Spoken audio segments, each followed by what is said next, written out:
नमस्कार, मैं हूं दीपाली राणा और आप देख रहे हैं जी बिजनेस स्पेशल फ्लैशबैक 2016 और इसमें हम बात करेंगे उन चुनिंदा सेक्टर्स के बारे में जो कि फोकस में रहे हैं। हर दिन एक सेक्टर की हम बात करेंगे और आज जो सेक्टर हमने पिक किया है वो है लेदर सेक्टर। सबसे पहले आपको बता दें कि इस सेक्टर का परफॉर्मेंस कैसा रहा है अगर पिछले एक साल की हम बात करें। और जब हम लेदर की बात करते हैं तो जहन में जो बड़े नाम आते हैं उसमें बाटा है, लिबर्टी शूज़ है, रिलैक्सो, मिर्जा इंटरनेशनल। तो इन स्टॉक्स की परफॉर्मेंस देखकर ही इस खास शो की शुरुआत करते हैं। और सबसे पहले देखिए आप परफॉर्मेंस जिन स्टॉक्स की रही है उसमें बाटा नेगेटिव रिटर्न स्टॉक ने दिए हैं, करीब 13% नीचे ये रहा है। लिबर्टी शूज़ यहाँ भी 22% के आसपास के नेगेटिव रिटर्न्स आए हैं। मिर्जा इंटरनेशनल 33% के नेगेटिव रिटर्न्स दिए हैं। रिलैक्सो फुटवेयर, सुपर हाउस और श्री लेदर्स यहाँ भी हमने नेगेटिव रिटर्न्स ही आते हुए देखे हैं। लेकिन अब सवाल ये है कि अगला जो साल है यानी 2017 है वो कैसे रहेगा। बजट नज़दीक है, बजट को लेकर भी इस इंडस्ट्री की बहुत सारी डिमांड्स हैं और बजट के अलावा अगर हम ग्रोथ की बात करें, अर्निंग की बात करें तो वो कैसी रह सकती हैं। क्या डिमोनेटाइजेशन का असर इस सेक्टर पर पड़ा है या फिर नहीं, ये भी समझेंगे। हमारे साथ दो खास मेहमान इस शो में मौजूद रहेंगे। आदेश गुप्ता होंगे लिबर्टी शूज़ से और साथ ही साथ राजीव गोपालकृष्णन जो कि प्रेसिडेंट हैं साउथ एशियन रीजन के बाटा से, और राजेश तांबे भी मौजूद है, साथ साथ इम्तियाज कुरैशी भी बने हुए हैं। लेकिन शुरुआत करते हैं बाटा के साथ बातचीत करके। Mister Gopalakrishnan, good afternoon, welcome to Zee business. Sir, सबसे पहले तो यही जानना चाहेंगे कि जो 2016 साल रहा है लेदर सेक्टर्स के लिए, पिछले साल भी बहुत सारी डिमांड्स थी उनकी बजट को लेकर और इस बार भी बहुत सारी आई एम श्योर आपकी डिमांड्स होंगी, लेकिन जो अभी जो रीसेंट डेवलपमेंट हुई है वो है डीमोनेटाइजेशन। तो समझना चाहेंगे कि डीमोनेटाइजेशन का आपके कारोबार पर क्या असर पड़ा है। ओके, डीमोनेटाइजेशन में शुरू में थोड़ा अफेक्ट पड़ा था। I mean the first week we had almost 30% down, but उसके बाद हमने काफ़ी कुछ एक्शंस लिए थे। Like, you know, we started working on a lot of consumer promotions, as well as we started using all kinds of mobile wallets in all the stores. उसके बाद काफ़ी कुछ ट्रेनिंग की है सेल्स स्टाफ को, कैसे लोग को मोबाइल के वैलेट्स को डाउनलोड करना है, and in terms of introducing a lot of new stock, lot of new contemporary shoes and lot of fashion shoes which has come in the last quarter. इसके बाद really affect, you know, काफ़ी improvement हो गया। मतलब we have come down to almost let's say close to our budgets now, so we are more or less back to shape. जी mister Gopalakrishnan, जैसे आपने कहा कि you are back to shape, तो ये समझना चाहेंगे जैसे कि आपने खुद मेंशन किया कि आप नया स्टॉक भी ऐड कर रहे हैं, नई ऑफरिंग्स आप लेकर आ रहे हैं और साथ साथ अपने स्टाफ को भी वो आप ट्रेन कर रहे हैं ताकि ऑनलाइन ट्रांजैक्शन को वो फुलफिल कर सकें। तो अब ये समझना चाहेंगे क्योंकि आप नई ऑफरिंग्स अपने पोर्टफोलियो में ऐड कर रहे हैं तो ऐसे में कोई स्पेशल एक्सपेंशन प्लान्स भी हैं आपके पोस्ट डीमोनेटाइजेशन ताकि अपना पोर्टफोलियो आप एक्सपैंड कर सकें, या फिर जो 30% के आसपास आपकी सेल्स इमीडिएट डिप हुई थी उसको ओवरकम करने के लिए स्पेशली?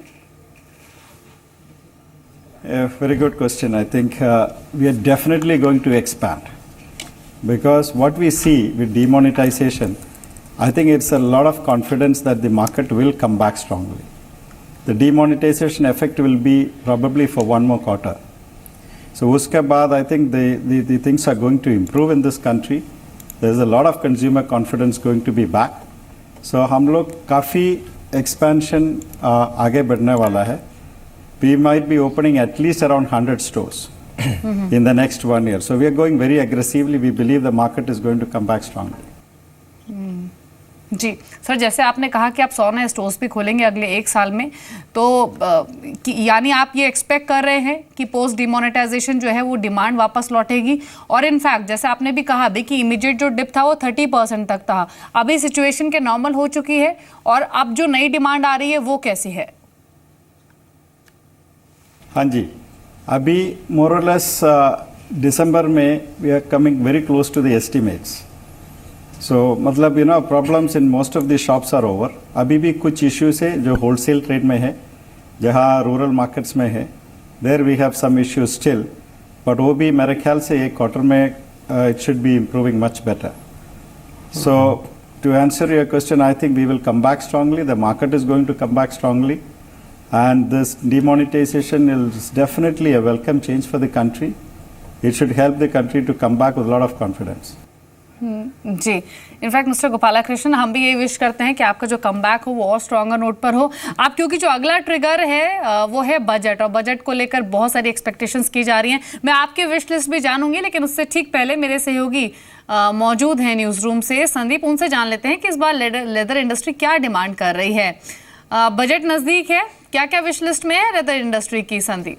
शुक्रिया दीपाली। देखिए, मैन्युफैक्चरिंग सेक्टर के लिहाज से देखें तो लेदर इंडस्ट्री एक बड़ा सेक्टर है, तो उस लिहाज से मेक इन इंडिया के तहत ये पूरा सेक्टर चाहता है कि काफ़ी सारी रियायतें जो कि इस पूरे सेक्टर को दी जाएं।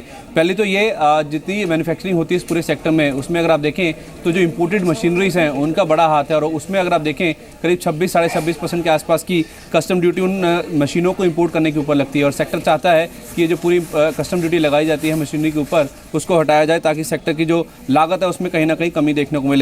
इसके साथ साथ मशीनरी पे तो ड्यूटी कम हो, लेकिन कच्चे माल के ऊपर भी जो ड्यूटी लगती है उसको भी घटाए जाने की मांग है, चाहे वो लेदर चाहे वो नॉन लेदर प्रोडक्ट्स हो, उसके ऊपर एक्साइज ड्यूटी को घटाने की मांग है।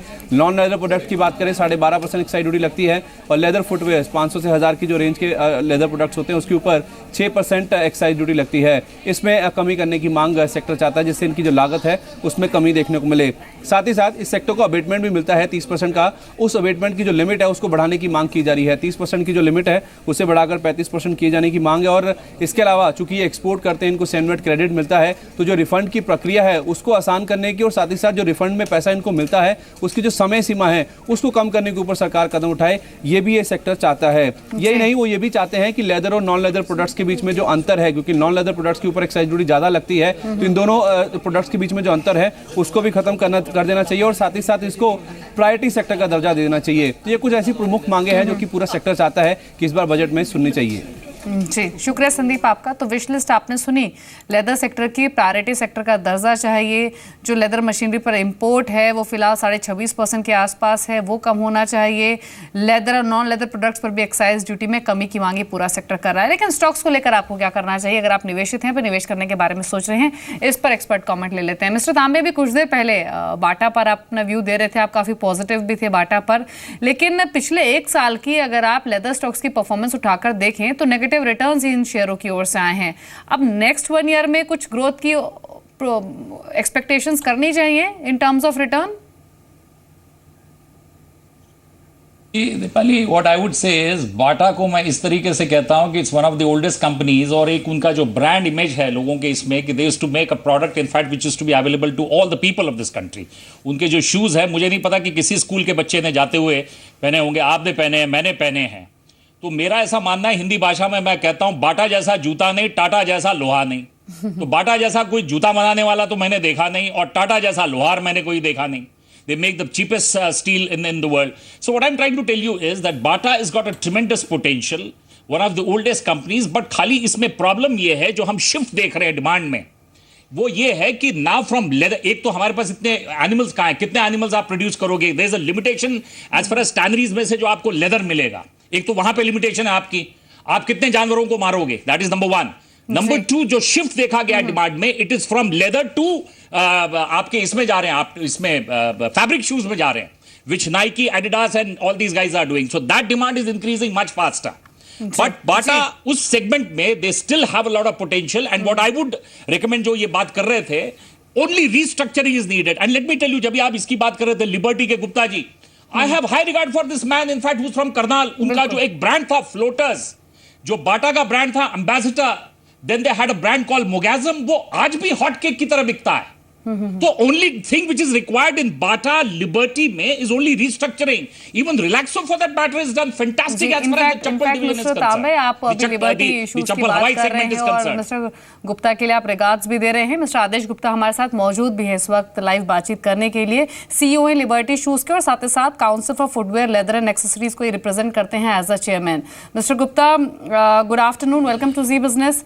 हर बार की तरह आई एम श्योर इस बार भी आपकी विश लिस्ट होगी इस बजट के लिए, क्या क्या रखा है आपने विश लिस्ट में अपनी? नमस्कार दीपाली, धन्यवाद आपने मुझे इस चैनल पर बुलाया। और जैसे कि हर साल जब बजट आता है तो हमेशा ही इंडस्ट्री की कोई ना कोई डिमांड रहती है, लेकिन मैं मुख्य बात कहना चाहूँगा कि सबसे पहले तो मैं जो बधाई है वो DIP को देना चाहूँगा कि अंडर मेक इन इंडिया उन्होंने ही पहली बार डोमेस्टिक इंडस्ट्री को ध्यान देने के लिए जो कमियां हैं, कठिनाइयां हैं या दिक्कतें आ रही हैं इस सेक्टर को, उसको बढ़ावा देने के लिए मेक इन इंडिया के अंदर एक जो है एसोसिएशन बनवाई जो कि CFLA के नाम से जानी जाती है। और अब जो है सरकार का जो इंटरफेस है वो पॉलिसी के रूप में या बजट के रूप में या और कोई भी चीज़ें ऐसी हैं वो CFLA रिप्रेजेंट करती है पूरी इंडस्ट्री को, जिसकी वजह से आज हम जब स्टेट गवर्नमेंट पर जाते हैं या सेंट्रल गवर्नमेंट में जाते हैं तो हमारी सुनवाई होती है। और हमने ये देखा था कि पिछले बजट में जो लेदर शूज़ हैं उसके ऊपर एक्साइज ड्यूटी बढ़ा करके 12.5 से 6% कर दी थी, लेकिन हमने मांगा था पूरे उद्योग के लिए एक ही एक्साइज ड्यूटी रहे जो कि 6% रहे, जो कि एक फिर एनॉमली रह गई थी। और इस बार हमारी ये पूरी जो है पुरजोर मांग है कि हम कोई भी डिफ्रेंसिएशन, डिस्क्रिमिनेशन लेदर या नॉन लेदर के बीच में नहीं चाहते हैं। हम चाहते हैं इंडस्ट्री को एक ही टैक्स के दौर में रखा जाए और वो 6% हो। उसका मुख्य कारण ये है कि जो नॉन लेदर जो ट्रेड है पूरे वर्ल्ड में 90% होता है, क्योंकि लेदर का जूता बन ही नहीं सकता इतना ज़्यादा कि पूरे वर्ल्ड में लेदर का जूता कोई पहन सके। तो चूंकि जब लेदर सिर्फ 5% इंडिया में पहना जाता है और 90 से 95% जो जूते हैं वो लेदर नॉन लेदर के बनते हैं, तो स्वाभाविक है कि अगर वो 6% का जो बेनिफिट था वो बहुत कम मात्रा में मिला और बहुत कम लोगों को मिला। कोई भी ऑर्गेनाइज सेक्टर में आप ट्रेड देख लें, उस सब ट्रेड में 99% जो है नॉन लेदर ट्रेड ज़्यादा चलता है। तो इसके लिए ये ज़रूरी है कि जो सरकार है, जैसे कि GST आने वाली है, उसके मद्देनज़र भी और उससे पहले एक्साइज ड्यूटी, चूँकि अभी GST का कुछ मालूम नहीं है कि कभी आने वाला है, उसके चलते जो बजट चूँकि अब जनवरी में आने की उम्मीद है तो या फरवरी फर्स्ट वीक में आने की उम्मीद है, तो उसके लिए ज़रूरी है कि एक्साइज ड्यूटी जो है वो 12.5 से 6% की जाए। जी, इनफैक्ट मिस्टर गुप्ता आपने अपने विश लिस्ट लिखी और जितना हम समझते हैं आपने खुद कहा कि जो एक्साइज ड्यूटी है वो 12.5% घटकर 6-6.5% हो और लेदर और नॉन लेदर प्रोडक्ट्स दोनों पर ही सेम ड्यूटी होनी चाहिए। लेकिन जैसे कि हमारे भी आज के एक्सपर्ट भी मौजूद है राजेश तांबे, वो भी कह रहे थे कि बाटा हो या लिबर्टी शूज़ हो या फिर रिलैक्सो फुटवेयर हो, जो इंडस्ट्री है ये इसके प्रॉस्पेक्ट्स बहुत स्ट्रांग है, ज़रूरत है एक रीस्ट्रक्चरिंग की। तो समझना ये चाहेंगे कि रीस्ट्रक्चरिंग हो इसके लिए क्या स्टेप्स लेने चाहिए, अभी करंट चैलेंजेस इंडस्ट्री के सामने क्या हैं? देखिए, जैसे आपने बात कही बिल्कुल सही कही और मिस्टर तांबे ने बिल्कुल सही बात कही कि जो रिस्ट्रक्चरिंग की ज़रूरत है वो फ्रंट एंड पर ज़रूरत है। आज क्या हो रहा है कि जो अनऑर्गेनाइज सेक्टर है वो करीबन 25% टैक्स बचाता है, जो कि वो टैक्स के शेप में नहीं आता किसी भी वर्ग से। और जबकि ऑर्गेनाइज सेक्टर, चाहे वो लिबर्टी है, बाटा है या और जो भी बाकी कंपनियां हैं, उनके ऊपर जो नॉन लेदर सेक्टर है या लेदर सेक्टर है उसके ऊपर जो डिफ्रेंसिएशन है, उसकी वजह से जो एक ये समझ लीजिए कि पैरेलल इकोनॉमी जो चल रही है इस ट्रेड में, उसकी वजह से हम कंपनियों को बहुत नुकसान होता है।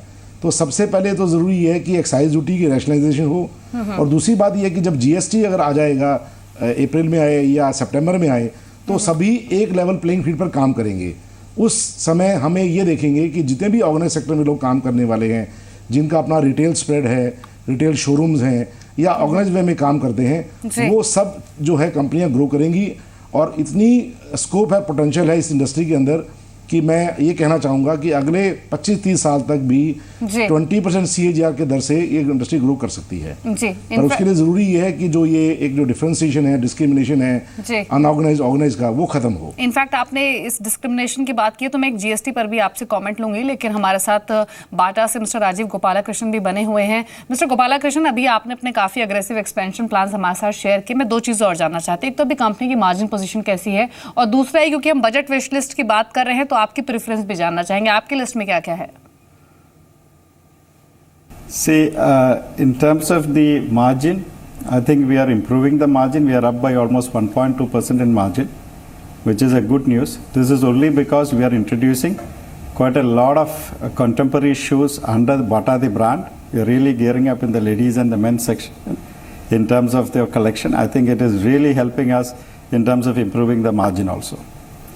In terms of the government policies, आपने जो पूछा है, मेरे ख्याल से we will see what is the best thing what they can come. I think government has supported quite a lot so far in terms of the excise duty and structure like that. But going forward, क्या policy आएगा budget में, I think it's hard to say at this point of time.